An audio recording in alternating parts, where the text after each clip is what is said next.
শুভ সকাল বন্ধুরা। আজ হলো 8ই জুন সোমবার। আজকে সকালের বিশেষ বিশেষ খবরগুলি হলো সাইবার প্রতারণা চক্রের বিরুদ্ধে পুলিশের বড় সাফল্য, গ্রেপ্তার 4। বিস্তারিত থাকবে প্রতিবেদনে। আবারও এক হৃদয় বিদারক ঘটনা, নদীতে ছিটকে পড়ল গাড়ি, শিশুসহ একই পরিবারের 4 জনের মৃত্যু। শিলচরের সড়কের দুর্ঘটনায় আহত জিতেন্দ্র চন্দ্র দাসের মৃত্যু, পুলিশের ভূমিকা নিয়ে ক্ষোভ পরিবারের।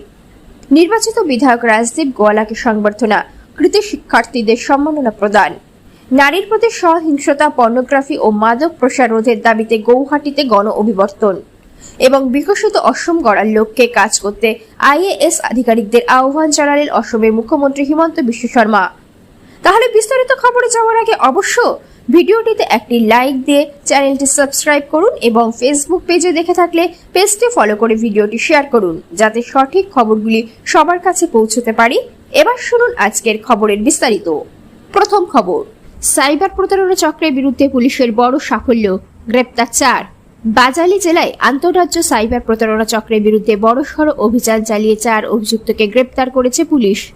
রবিবার পরিচালিত বিশেষ অভিযানে সরুপেটা থানার পুলিশ এই সাফল্য অর্জন করে। জানা গেছে, গ্রেপ্তার হওয়া 4 ব্যক্তি হলেন জিতুমণি রায়, রঞ্জন দাস, আদিত্য তিওয়ারি এবং রাহুল কুমার। বাজালি জেলার deputy superintendent of police DSP ভাবরনাথের তত্ত্বাবধানে অভিযানটি পরিচালিত হয়।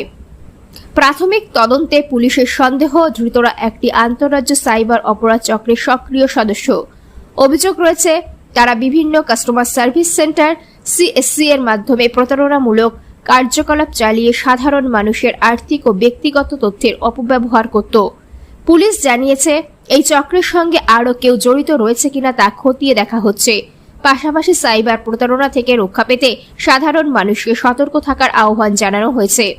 ঘটনার তদন্ত অব্যাহত রয়েছে এবং তদন্তের স্বার্থে আরও গুরুত্বপূর্ণ তথ্য সামনে আসতে পারে বলে পুলিশ সূত্রে ইঙ্গিত দেওয়া হয়েছে। অপরদিকে নদীতে ছিটকে পড়ল গাড়ি, শিশুসহ একই পরিবারের 4 জনের মৃত্যু। সিকিম থেকে শিলিগুড়ি যাওয়ার পথে তিস্তা নদীতে গাড়ি দুর্ঘটনায় মর্মান্তিক মৃত্যু হল একই পরিবারের 4 সদস্যের। শুক্রবার থেকে নিখোঁজ থাকার পর শনিবার উদ্ধারকারী দল তিস্তা নদী থেকে দুর্ঘটনাগ্রস্ত গাড়িটি উদ্ধার করে। গাড়ির ভেতর থেকেই শিশুসহ 4 জনের নিথর দেহ উদ্ধার করা হয়। জানা গেছে, সিকিমের বাসিন্দা ওই পরিবারটি ব্যক্তিগত গাড়িতে করে শিলিগুড়িতে চিকিৎসাধীন এক আত্মীয়ের সঙ্গে দেখা করতে আসছিল। শুক্রবার বিকেলে 10 নম্বর জাতীয় সড়কের রম্বি ও বাঘপুলের মাঝামাঝি ভেলাবাড়ি এলাকায় পরিবারের সদস্যদের সঙ্গে তাদের শেষবার যোগাযোগ হয়। এরপর থেকেই তাদের মোবাইল ফোন বন্ধ হয়ে যায় এবং পরিবারের সঙ্গে আর কোনো যোগাযোগ সম্ভব হয়নি।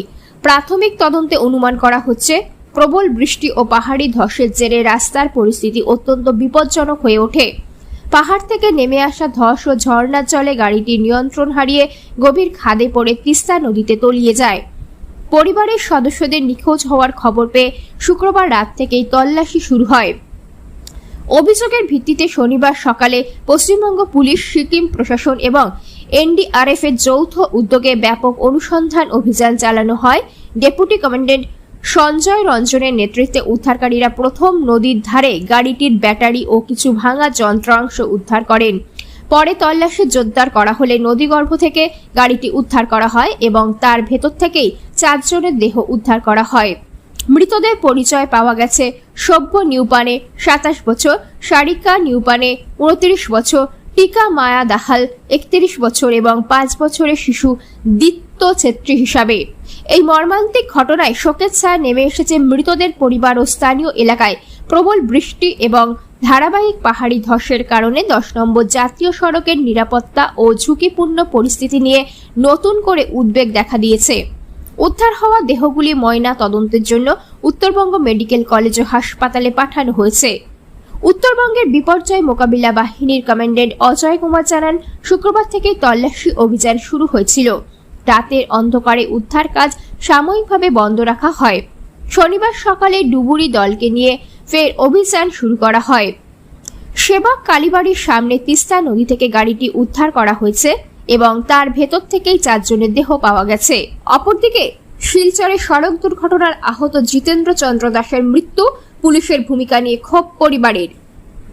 গত 15 এপ্রিল শিলচরের গোপাল আকড়া এলাকায় এক বেপরোয়া বাইকের ধাক্কায় গুরুতর আহত হওয়া জিতেন্দ্র চন্দ্র দাসের মৃত্যুর ঘটনাকে কেন্দ্র করে চাঞ্চল্যের সৃষ্টি হয়েছে। রবিবার তার পরিবার ও স্থানীয় বাসিন্দারা পুলিশের নিষ্ক্রিয়তার অভিযোগ তুলে অভিযুক্তের বিরুদ্ধে দ্রুত ও দৃষ্টান্তমূলক ব্যবস্থা গ্রহণের দাবি জানান। পরিবার সূত্রে জানা গেছে, দুর্ঘটনার পর গুরুতর আহত অবস্থায় জিতেন্দ্র চন্দ্র দাসকে প্রথমে শিলচর মেডিকেল কলেজ ও হাসপাতালে ভর্তি করা হয়। পরে তার শারীরিক অবস্থার অবনতি ঘটলে জীবন জ্যোতি হাসপাতালে অস্ত্রোপচার করা হয়। উন্নত চিকিৎসার জন্য পরবর্তীতে তাকে শিলংয়ের একটি হাসপাতালে স্থানান্তর করা হয়। দীর্ঘ প্রায় 1.5 মাস অচেতন অবস্থায় চিকিৎসাধীন থাকার পর বাড়িতে ফিরিয়ে আনা হলেও গত 31 মে পুনরায় হাসপাতালে নিয়ে যাওয়ার পথে তার মৃত্যু হয়। নিহতের পরিবারের দাবি, দুর্ঘটনার সময় মোটরসাইকেলটি চালাচ্ছিলেন শ্রীভূমি জেলার বাসিন্দা কেশব নাথ, যিনি বর্তমানে শিলচরে পাবলিক স্কুল রোডের শ্যামানন্দ লেনের বসবাস করেন। এই ঘটনায় সদর থানায় এফআইআর দায়ের করা হলে অভিযুক্তের বিরুদ্ধে এখনো পর্যন্ত দৃশ্যমান কোনো পদক্ষেপ গ্রহণ করা হয়নি বলে অভিযোগ পরিবারের। নিহতের পুত্র সুমিত দাস জয় জানান, অভিযুক্তের ভাই রনিত দেবরাজ তার বাড়িতে এসে মামলা প্রত্যাহারের অনুরোধ করেছিলেন, তবে পরিবার সেই প্রস্তাব প্রত্যাখ্যান করেছে এবং আইনি লড়াই চালিয়ে যাওয়ার সিদ্ধান্তে অনড় রয়েছে। স্থানীয়দের বক্তব্য, জিতেন্দ্র চন্দ্র দাস এলাকার একজন পরিচিত ব্যাডমিন্টন খেলোয়াড় ছিলেন। পরিবারের একমাত্র আয়ের উৎস ছিল একটি রেশন দোকান। তার আকস্মিক মৃত্যুতে পরিবার যেমন মানসিকভাবে ভেঙে পড়েছে, তেমনি আর্থিক সংকটেও পড়েছে। রবিবার অনুষ্ঠিত এক সংবাদ সম্মেলনে দীপ ভট্টাচার্য, হীরক দেবনাথ, প্রকাশ পাল, কিশোর পাল, রিপন পাল, জয়শ্রী দাস, ধ্রুবজ্যোতি দাস, বিশাল আচার্য সহ একাধিক স্থানীয় বাসিন্দা উপস্থিত ছিলেন। তারা পুলিশের ভূমিকা নিয়ে প্রশ্ন তোলেন এবং প্রশাসনের কাছে নিরপেক্ষ তদন্ত, তথ্যভিত্তিক হস্তক্ষেপ ও দ্রুত বিচারের দাবি জানান। বিশেষভাবে প্রকাশ পাল মামলাটি দ্রুত নিষ্পত্তির আহ্বান জানান। অপরদিকে নবনির্বাচিত বিধায়ক রাজদীপ গোয়ালাকে সংবর্ধনা, কৃতি শিক্ষার্থীদের সম্মাননা প্রদান। বরাক চা শ্রমিক ইউনিয়নের কার্যালয় প্রাঙ্গণে অনুষ্ঠিত কার্যনির্বাহী ও জেনারেল কাউন্সিলর সভা শেষে উদারবন্দের নবনির্বাচিত বিধায়ক তথা বরাক চা শ্রমিক ইউনিয়নের সাধারণ সম্পাদক রাজদীপ গোয়ালাকে সংবর্ধনা প্রদান করা হয়। রবিবার ইউনিয়নের পক্ষ থেকে তাকে উত্তরীয় স্মারক ও ফুলের তোড়া দিয়ে সম্মানিত করা হয়। এ সময় উপস্থিত সদস্যরা তার রাজনৈতিক সাফল্যের জন্য শুভেচ্ছা জানান এবং এলাকার উন্নয়নে তার নেতৃত্বের প্রতি আস্থা ব্যক্ত করেন। এরপর বরাক চা শ্রমিক ইউনিয়ন ও বরাক ভ্যালি টি ইউথ ওয়েলফেয়ার সোসাইটির যৌথ উদ্যোগে বরাক উপত্যকার চা জনগোষ্ঠীর মাধ্যমিক ও উচ্চ মাধ্যমিক পরীক্ষায় উত্তীর্ণ কৃতী ছাত্রছাত্রীদের সংবর্ধনা প্রদান করা হয়। অনুষ্ঠানে মাধ্যমিক পরীক্ষায় উত্তীর্ণ 186 জন এবং উচ্চ মাধ্যমিক পরীক্ষায় উত্তীর্ণ 96 জন ছাত্রছাত্রীকে উত্তরীয় স্মারক, ফাইল কভার এবং নগদ অর্থ প্রদান করে সম্মানিত করা হয়। অনুষ্ঠানে মুখ্য অতিথি হিসাবে উপস্থিত ছিলেন গুরুচরণ বিশ্ববিদ্যালয় উপাচার্য ডক্টর নিরঞ্জন রায়। সম্মানিত অতিথি হিসাবে উপস্থিত ছিলেন কাছাড় জেলা স্কুল পরিদর্শক মিঠুন জহুরি, জগন্নাথ সিং কলেজ উদারবন্দের অধ্যক্ষ ডক্টর এস সমরেন্দ্র সিংহ, নেহেরু কলেজ পয়লাপুলের অধ্যক্ষ ডক্টর শুভজিৎ চক্রবর্তী এবং অসম সরকারের মুখ্য অর্থনৈতিক উপদেষ্টা রোহন দেব। এছাড়াও অনুষ্ঠানে উপস্থিত ছিলেন শ্রীভূমি লোকসভা কেন্দ্রের সাংসদ কৃপানাথ মালা, মলুগ্রাম রংপুর মণ্ডল সভাপতি পুলক দেব, বরাক চা যুব কল্যাণ সমিতির লালন প্রসাদ গোয়ালা, বরাক চা শ্রমিক ইউনিয়নের সহ সম্পাদক বাবুল কানু সহ ইউনিয়নের বিভিন্ন পদাধিকারী ও বিশিষ্ট ব্যক্তিবর্গ। বক্তব্য রাখতে গিয়ে বিধায়ক রাজদীপ গোয়ালা বলেন, শিক্ষা সমাজ উন্নয়নের অন্যতম প্রধান হাতিয়ার। চা জনগোষ্ঠীর ছাত্রছাত্রীরা আজ বিভিন্ন ক্ষেত্রে নিজেদের মেধা ও প্রতিভার স্বাক্ষর রাখছে, যা অত্যন্ত গর্বের বিষয়। তিনি শিক্ষার্থীদের উচ্চশিক্ষা অর্জনের মাধ্যমে সমাজ ও দেশের উন্নয়নে অবদান রাখার আহ্বান জানান। সাংসদ কৃপানাথ মালা কৃতী শিক্ষার্থীদের অভিনন্দন জানিয়ে বলেন, অধ্যাবসায়, পরিশ্রম ও নিষ্ঠার মাধ্যমেই জীবনে সাফল্য অর্জন করা সম্ভব। তিনি শিক্ষার্থীদের ভবিষ্যৎ জীবনের জন্য শুভেচ্ছা জানান। মুখ্য অতিথি ডক্টর নিরঞ্জন রায় শিক্ষার্থীদের উদ্দেশ্যে বলেন, বর্তমান সময় প্রাতিষ্ঠানিক শিক্ষার পাশাপাশি দক্ষতা ও জ্ঞান অর্জনে সমানভাবে গুরুত্বপূর্ণ। তিনি শিক্ষার্থীদের আত্মবিশ্বাসের সঙ্গে নিজেদের লক্ষ্য পূরণে এগিয়ে যাওয়ার আহ্বান জানান। উৎসবমুখর পরিবেশে অনুষ্ঠিত অনুষ্ঠানে বিপুল সংখ্যক শিক্ষার্থী, অভিভাবক ও সমাজের বিভিন্ন স্তরের মানুষ উপস্থিত ছিলেন। চা জনগোষ্ঠী শিক্ষার প্রসার এবং মেধাবী শিক্ষার্থীদের উৎসাহ প্রদানের ক্ষেত্রে এই উদ্যোগকে উপস্থিত সকলেই প্রশংসা করেন। অপরদিকে নারীর প্রতি সহিংসতা পর্নোগ্রাফি ও মাদক প্রসার রোধের দাবিতে গুয়াহাটিতে গণ অভিবর্তন। নারীর প্রতি ক্রমবর্ধমান সহিংসতা, পর্নোগ্রাফির বিস্তার এবং মদ ও মাদকদ্রব্যের প্রসার সম্পূর্ণরূপে বন্ধের দাবিতে রবিবার গুয়াহাটি জেলা গ্রন্থাগার ভবনে এক গণ অভিবর্তনের আয়োজন করা হয়। অল ইন্ডিয়া মহিলা সাংস্কৃতিক সংগঠন AIMSS এর আসাম রাজ্য কমিটির উদ্যোগে অনুষ্ঠিত এই কর্মসূচিতে রাজ্যের বিভিন্ন প্রান্ত থেকে আগত সহস্রাধিক নারী, পুরুষ ও বিশিষ্ট ব্যক্তিত্ব অংশগ্রহণ করেন। অভিবর্তনে সভাপতিত্ব করেন সংগঠনের রাজ্য সভানেত্রী ডক্টর চিত্রলেখা দাস।